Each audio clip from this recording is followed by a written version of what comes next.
नमस्कार प्रिय मित्रों, मैं अंजू शर्मा संस्कृत जीवनम में आप सभी का स्वागत करती हूँ। तो मित्रों, जैसा कि आप सभी लोग देख रहे हैं, हम लोग किरातार्जुनीयम महाकाव्य के विषय में अध्ययन कर रहे थे और हम लोगों ने अभी तक अपने 9 श्लोकों के अध्ययन कर लिया था। मित्रों, जो भी मित्र हमारे लाइव जुड़ते हैं, कल मैंने जो नाम बोला था उसमें एक नाम मैंने गलती से गलत बोल दिया था। जो उर्जिता तिवारी जी हमारे साथ जो हमारी मित्र जुड़ती हैं, उर्जिता तिवारी नाम है उनका, कृपया माफ कर दीजिएगा। आपका नाम मैं गलती से उर्जिता पटेल बोल गई, जो कि उर्जिता पटेल नहीं, उर्जिता तिवारी जी हैं। और भी हमारे कई मित्र हैं जो लाइव हमारी कक्षा के साथ जुड़ते हैं, जिसमें शिल्पी मिश्रा जी हैं, प्रियंका जोशी जी हैं, समीम मानव जी हैं, विपुल जी हैं, राही सिद्दीकी हैं, अभिषेक पारासर जी हैं, और भी हमारे कई मित्र हैं, राही सिद्दीकी जी हैं, साथ ही साथ आशीष जाट जी हैं, सुधीर पाल जी हैं, आशीष कुमार जी भी हैं। तो मैं सभी मित्रों से निवेदन करूंगी, कृपया आप सभी लोग अधिक से अधिक मित्र हमारे लाइव आया कीजिए और सभी मित्र अपने मित्रों को भी कृपया हमारे चैनल से अवश्य जोड़िए। और मित्रों, अगर आप सभी को वीडियो अच्छी लगती है तो वीडियो को लाइक अवश्य किया कीजिए। तो आइए मित्रों, कल हम लोगों ने अपने 9 श्लोकों का वाचन कर लिया था, अध्ययन कर लिया था। आज हम लोग अपने 10वें श्लोक से किरातार्जुनीयम प्रथम सर्ग का जो अध्ययन चल रहा था उसको आगे निरंतर रखते हैं। तो मित्रों, जो इसमें 10वां श्लोक है, आज हम उसका वाचन करके 10वें, 11वें और 12वें 3 श्लोकों का वाचन करके उनका अध्ययन करेंगे। तो आइए मित्रों, जो हमारा 10वां श्लोक है उसको भी जानते हैं। साथ ही साथ मित्रों, हमारे कुछ और भी मित्र जुड़े थे, जिसमें ब्रजेश कुमार जी भी थे। ब्रजेश कुमार जी एक बात पूछ रहे थे कि जो वंशस्थ छंद है उसका लक्षण बता दीजिए मैम। तो मैं आपको बता दूं, जो वंशस्थ छंद है हमारा, उसका लक्षण होता है जतौ तु वंशस्थ मुदीरितम जरौ। और आपसे मैं निवेदन करना चाहूंगी कि जो हमारी किरातार्जुनीयम का भूमिका भाग है, तो भूमिका भाग 3 जो हमारा है, आप उस वीडियो को देख लीजिए। तो उस वीडियो में आपको जो हमारा वंशस्थ छंद चल रहा है, साथ ही साथ किरातार्जुनीयम के जो प्रथम सर्ग में 3 छंदों का प्रयोग हुआ है, 1 से 44 तक वंशस्थ, 45वें में पुष्पिताग्रा और 46वें में मालिनी। तो आप भूमिका भाग 3 को देखेंगे, जब किरातार्जुनीयम भूमिका भाग 3 वाली वीडियो को आप देखेंगे तो आपको वहां तीनों ही छंदों का पूर्ण परिचय वहां मिल जाएगा। मैंने बहुत ही आसान शब्दों में वहां तीनों ही छंदों का परिचय दिया है। तो आप उस वीडियो को देख लीजिए, आपके तीनों ही छंद वहां क्लियर हो जाएंगे। तो आइए मित्रों, जो हमारा 10वां श्लोक है इसको हम अध्ययन करते हैं और फिर इसके विषय में जानते हैं। तो जो 10वां श्लोक है उसका वाचन कर लेते हैं मित्रों। आइए आप सभी मेरे साथ दोहराइए।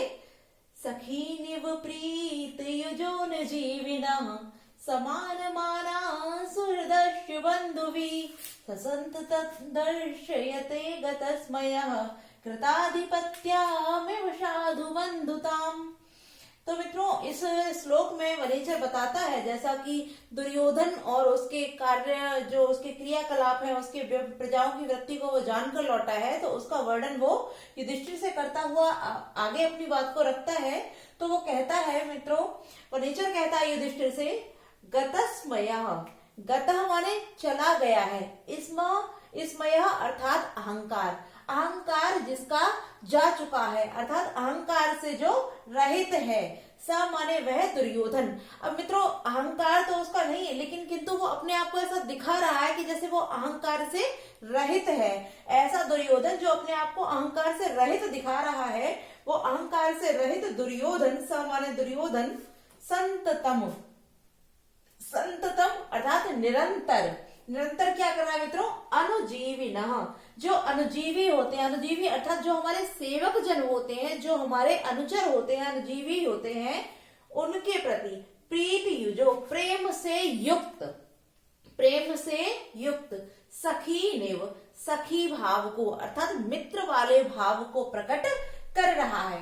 क्या कर रहा है कि जिसका अहंकार, स्मय अर्थात अहंकार जिसका गता माने जा चुका है, जो अहंकार से रहित है, वह दुर्योधन अपने अनुजीविना अर्थात अपने सेवकों के प्रति प्रीत युजो, मित्रता से परिपूर्ण व्यवहार को या मित्र प्रेम से युक्त व्यवहार को, सखी निव, सखी के समान अर्थात मित्रों के समान व्यवहार दर्शा रहा है। च माने और, बंधु भी, बंधुओं के साथ, बंधु अर्थात जो हमारे मित्र, सॉरी च माने और, सुहृदय, सुहृदय अर्थात जो मित्र जन है, तो उनके साथ सुहृदय अर्थात मित्र जनों के साथ किस प्रकार, बंधु भी, बंधुओं के समान। तो मित्रों जो मित्र जन है उनके साथ कैसा व्यवहार कर रहा है, बंधु भी, जो हम अपने जो हमारे सगे संबंधी होते हैं, भाई होते हैं इत्यादि, भाई इत्यादि जो होते हैं उनके समान, बंधु भी समान मानान, अर्थात बंधुओं के समान ही मान को कर रहा है। तो यहाँ क्या बताया गया है कि जिसका अहंकार जा चुका है, अर्थात जो अहंकार से रहित है, वह दुर्योधन क्या कर रहा है मित्रों, जो उसके सेवक जन है उनके प्रति प्रेम से युक्त मित्रों के समान, च माने और, सुहृदय मित्रों के साथ, बंधु भी बंधुओं के समान, जो हमारे भाई रिश्तेदार होते हैं उनके समान मानान, मान को दर्शा रहा है, अर्थात व्यवहार को कर रहा है। आगे देखते हैं मित्रों, बंधुताम और बंधुओं के प्रति, अर्थात जब उसने अपने सेवकों के प्रति मित्रों के जैसा व्यवहार किया और मित्रों के प्रति बंधुओं जैसा व्यवहार किया, तो बंधुओं के प्रति कैसा करता है, तो इसमें बताया जा रहा है कि जो बंधुताम, बंधु लोग हैं, उसके बंधु हैं, नाते रिश्तेदार हैं, ऐसा लग रहा है मानो कृताधिपत्यामेव, अर्थात अपने राज्याधिकार को उन्हें समर्पित कर दिया है, उन्हें राज्याधिकारी ही बना दिया है, ऐसा साधु माने भली प्रकार से या अच्छी प्रकार से, दर्शयते दिखला रहा है। तो ऐसा लग रहा है मित्रों कि जो दुर्योधन है वो अहंकार से रहित है, और अहंकार से रहित अपने आप को दिखाता हुआ वो इस प्रकार से व्यवहार कर रहा है कि मानो जो उसके सेवक जन है वो सेवक जन नहीं, उसके मित्र इत्यादि हो, वो उनके साथ मित्रतापूर्ण व्यवहार दर्शा रहा है। और जो मित्र लोग हैं उनके प्रति मित्रों कैसा व्यवहार कर रहा है, जैसा हम लोग अपने व्यवहारियों, नाते रिश्तेदार, अर्थात जो हमारे बंधु लोग होते हैं उनके साथ जैसा व्यवहार करते हैं उस प्रकार से व्यवहार को वो दर्शा रहा है। और बंधुओं को तो ऐसा लग रहा है कि मानो उसने अपना सर्वस्व, अर्थात अपना राज्याधिकार उनको सौंप दिया है, अर्थात उन्हीं को राजा इत्यादि राज्याधिकार समर्पित कर दिया है। इस प्रकार के व्यवहार को भली प्रकार से, साधु माने भली प्रकार से, दर्शते दिखला रहा है। तो जो वो दुर्योधन है वो मित्रों अपने आप को इस प्रकार से इन लोगों के समक्ष प्रस्तुत कर रहा है कि मानो वो बिल्कुल अहंकार से रहित है, उसमें कोई द्वेष, कोई अहंकार, कोई जलन, ऐसी कोई भावना नहीं है, और वो अपने सेवकों को मित्रों के समान प्रेम करता है, मित्रों को भाई बंधुओं के समान करता है, और भाई बंधुओं को स्वयं अपने समान, अर्थात जिस प्रकार राज्य अधिकारी बना दिया जाता है उस प्रकार से वो अपने व्यवहार को भली प्रकार से दिखला रहा है। ठीक है मित्रों, अब हम यहाँ देखते हैं जो हमारा सुहृदय है, सुहृदय में मित्रों बहुब्रीहि समास है, और साथ ही जो बंधु भी है यहाँ तृतीय विभक्ति का प्रयोग हुआ है क्योंकि यहाँ समान शब्द आया है। तो जो हमारा तुल्यार्थ तुलोपमाभ्याम तृतीय नतश्याम जो सूत्र होता है उसके अनुसार मित्रों यहाँ तृतीय विभक्ति का विधान किया गया है। जो हमारा गतस्मया है यहाँ भी मित्रों बहुब्रीहि समास आया है। गतस्मया, गतः स्मयः यस्य सः, अर्थात जिसका जो अहंकार है वो जा चुका है ऐसा व्यक्ति। अगला जो हमारा शब्द है यहाँ कृताधिपत्यामेव, इसमें क्या है मित्रों, इसमें भी हमारा बहुब्रीहि समास का ही प्रयोग किया गया है, अर्थात कृतम आधिपत्यम यस्या ताम, अर्थात जिसको आधिपत्य समर्पित कर दिया गया है वह। तो यहाँ भी मित्रों बहुब्रीहि समास का प्रयोग किया गया है। आगे हम देखते हैं हमारा जो अगला 11वां श्लोक है इसका वाचन करते हैं और उसके बाद इसके अर्थ को भी जानते हैं। तो इसको आप सभी लोग दोहराइए मित्रों मेरे साथ में। अशक्तमाराधयतो यथा यथम विवज्जिवक्त्या समपक्षपातया गुणानुरागा दिवशंख्यमेव मीयवान न वादते अस्य त्रिगुण परस्परम। तो इस श्लोक में मित्रों आगे बताता है उस दुर्योधन के ही व्यवहार को वनीचर युधिष्ठिर के समक्ष कह रहा है।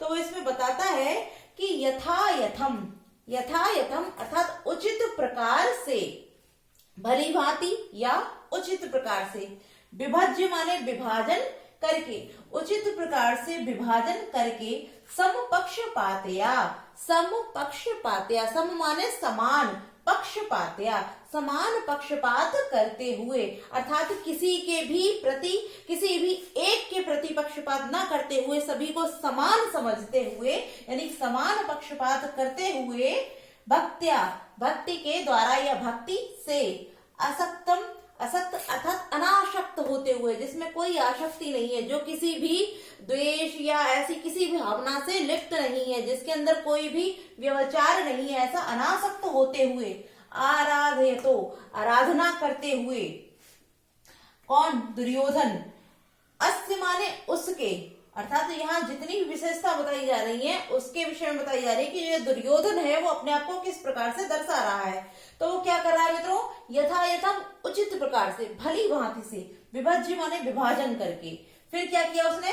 समपक्षपात्या, समान रूप से पक्षपात करते हुए, अर्थात किसी के भी प्रति एक तरफ न जाकर उसने सभी के प्रति समान पक्षपात करते हुए, भक्त्या, भक्ति से, असत्य, असक्तम अर्थात अनासक्त होते हुए, आराधितो, आराधना करते हुए, अश्य माने जिसके, त्रिगण, तीनों गुण, तीनों गण, अर्थात मित्रों जो हम 4 गण जानते हैं, जैसे धर्म, अर्थ, काम और मोक्ष, किंतु यहाँ 3 की बात की गई है, तो 3 कौन से हो जाएंगे? जो पूर्व वाले 3 हैं उनसे यहाँ इसका अर्थ लिया जाएगा। तो त्रिगण अर्थात उसके तीनों गण कौन कौन से? धर्म, अर्थ और काम। वो क्या हो रहा है मित्रों कि तीनों जो उसके गण हैं उन्होंने क्या किया है? सख्यम ईयवान, सख्यम माने सखी भाव को, ईयवान माने प्राप्त करके, गुणानुरागादिव, गुणानुरागाद एव, तो जो यहाँ मित्रों जो गुणानुरागाद अर्थात गुणों के अनुराग के कारण, परस्परम तात्पर्य हो जाएगा आपस में, न बाधते, बाधा नहीं कर रहे हैं। तो अब इसमें क्या बता रहे हैं मित्रों कि जो वनेचर है वो कह रहा है कि उसने क्या किया है, दुर्योधन ने उचित प्रकार से विभाजन कर दिया है, सभी चीजों का विभाजन करके और समान पक्षपात करते हुए, भक्ति से अनासक्त होते हुए, आराधना करते हुए, जिससे क्या हुआ? उसके जो तीनों गण थे, धर्म, अर्थ और काम, उन गणों ने क्या किया है मित्रों? आपस में सख्य भाव को प्राप्त करते, अर्थात सखा भाव को प्राप्त करके, गुणों के अनुराग के कारण, क्योंकि मित्रों जब आपस में हमारे मित्रता हो जाती है, प्रेम व्यवहार हो जाता है, या इस प्रकार से कोई मतलब अनुराग उत्पन्न हो जाता है, जब हमारे अंदर आपस में मित्रता हो जाती है तो वहां अनुराग उत्पन्न हो जाता है। तो गुणों के अनुराग के कारण जो उसके तीनों गण हैं, तीनों गण धर्म, अर्थ और काम, उनमें क्या है मित्रों? उनमें परस्पर, वो तीनों गण जो हैं वो परस्पर अर्थात आपस में क्या नहीं कर रहे हैं? वो आपस में बाधा को उत्पन्न नहीं कर रहे हैं। अर्थात जो हमारे चारों गण होते हैं वो क्या करते हैं? एक दूसरे में बाधा उत्पन्न करते हैं, किंतु यहाँ वो इस प्रकार से व्यवहार कर रहा है कि उसके जो 3 गण हैं उन तीनों गणों में भी मित्रों आपस में गुणों के अनुराग के कारण, क्योंकि जो सखा भाव उसमें प्राप्त हो गया है, उस सखा भाव के कारण उसके अंदर जो गुणों का अनुराग उत्पन्न हुआ, उसके द्वारा उसके तीनों गणों में आपसी मित्रता के कारण भी मित्रों वे आपस में भी एक दूसरे को बाधा उत्पन्न नहीं कर रहे हैं। अर्थात बाधा न उत्पन्न होने के कारण वो दिन प्रतिदिन अपने ऐश्वर्य को बढ़ाता ही चला जा रहा है, साथ ही साथ अपने गुणों का विस्तार करता चला जा रहा है, क्योंकि जो उसके तीनों गण हैं वो भी आपस में सखी भाव को प्राप्त करके गुणों के अनुराग के कारण आपस में बाधा नहीं कर रहे हैं, बल्कि एक दूसरे को आपस में आगे बढ़ाने में लगे हुए हैं। तो इस प्रकार से जो दुर्योधन है वो अपने गुणों का मित्रों विस्तार करता चला जा रहा है। अब इसमें देख लेते हैं मित्रों, इसमें भी हमारे कुछ शब्द जो ऐसे दिए हैं जिनमें समास इत्यादि की बात की गई। तो हमारा यहाँ जो विभज्य दिया है, विभज्य में मित्रों लेप प्रत्यय है, जैसे वि उपसर्ग, विभज्य का अर्थ हो गया यहाँ पे विभाजन करके, तो कर या कर के अर्थ में हम लोग कत्वा प्रत्यय का प्रयोग करते हैं। किंतु यदि किसी भी शब्द में आगे उसके कोई उपसर्ग लगा होता है तो मित्रों वहां पर कत्वा प्रत्यय न होकर लेप प्रत्यय हो जाता है। तो यहाँ जो हमारा विभज्य है, इस विभज्य में मित्रों लेप प्रत्यय का प्रयोग हुआ है। ठीक है मित्रों, आगे हम देखते हैं, आगे लिखा हुआ हमारा समपक्षपातया, समपक्षपातया। इसमें भी मित्रों क्या हमारा हो गया, इसमें भी बहुब्रीहि समास का वर्णन किया गया है, अर्थात समपक्षपातया में भी बहुब्रीहि समास है। अब बहुब्रीहि समास अर्थात इसका क्या हुआ, समः पक्षेपातः यस्या तया, समः पक्षेपातः यस्या तया अर्थात समपक्षपातयः, इसलिए यहाँ मित्रों क्या हो गया, बहुब्रीहि समास। अगला जो शब्द है हमारा गुणानुरागात,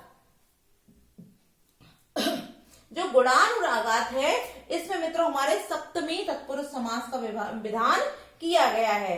अगला हम आगे देखते हैं, अर्थात जो हमारा अगला शब्द जो यहाँ दिया है त्रिगणः, त्रिगणः, तो यहाँ मित्रों हमारा द्विगु समास दिया है, क्योंकि यहाँ संख्यावाची है तो संख्यावाची होने के कारण त्रिगणः में मित्रों द्विगु समास है।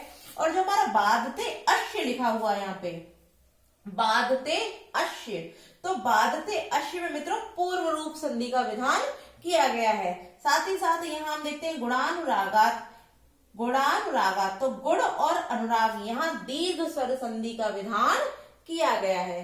तो आइए मित्रों इससे संबंधित हमारे जो शब्द थे मुख्य मुख्य उनके विषय में हमने जान लिया है। साथ ही साथ हमारा जो भक्त्या और समपक्षपातया है, यहाँ मित्रों तृतीय विभक्ति में इन दोनों ही शब्दों का वर्णन किया गया है। तो मित्रों हम लोगों ने 11वें श्लोक को भी अच्छे से जान लिया, एक एक शब्द का अर्थ भी जान लिया। दूसरा हमने हर शब्द से जो मुख्य मुख्य प्रश्न बन सकते थे, जैसे विभज्य में कौन सा प्रत्यय है, या समपक्षपातया में कौन सा समास है, गुणानुरागात में कौन सा समास है, तो इन शब्दों के विषय में भी हम लोगों ने जान लिया है। एक बार हम पुनः इसका अर्थ देख लेते हैं मित्रों, उसके बाद हम आगे बढ़ते हैं। तो इसमें जो दुर्योधन है उसके जो त्रिगण हैं धर्म अर्थ और काम, उनके विषय में वर्णन करते हुए बनेसर कहता है कि उचित प्रकार से विभाजन करके समपक्षपातया, समान पक्षपात करते हुए, भक्ति से अनासक्त होते हुए, आराधना करते हुए, जिसके जिसके किसके, यहाँ दुर्योधन के विषय में वर्णन किया जा रहा है कि उस दुर्योधन के जो 3 गण हैं धर्म अर्थ और काम, उन लोगों ने क्या किया मित्रों, सख्य भाव को प्राप्त करके, अर्थात मैत्री या सखा भाव को ईवन माने प्राप्त करके, गुणों के अनुराग के कारण आपस में बाधा नहीं पहुंचा रहे, अर्थात जो उसके 3 गण हैं उनमें भी सखा भाव उत्पन्न होने के कारण आपस में प्रेम हो गया है, जिससे वह इसके जो व्यवहार है या इसकी जो कार्य है उनमें इसको सहयोग कर रहे हैं, इसके जो कार्य है उनमें बाधा को नहीं डाल रहे हैं। इसी प्रकार क्या हो रहा है मित्रों, इसकी जो ख्याति है वो चारों ओर फैलती जा रही है। अब हम अगला अपना श्लोक देखते हैं, जो 12वां श्लोक है उसके विषय में मित्रों अध्ययन करते हैं। तो इसका भी वाचन कर लेते हैं हम लोग। आइए आप सभी मेरे साथ उच्चारित कीजिए।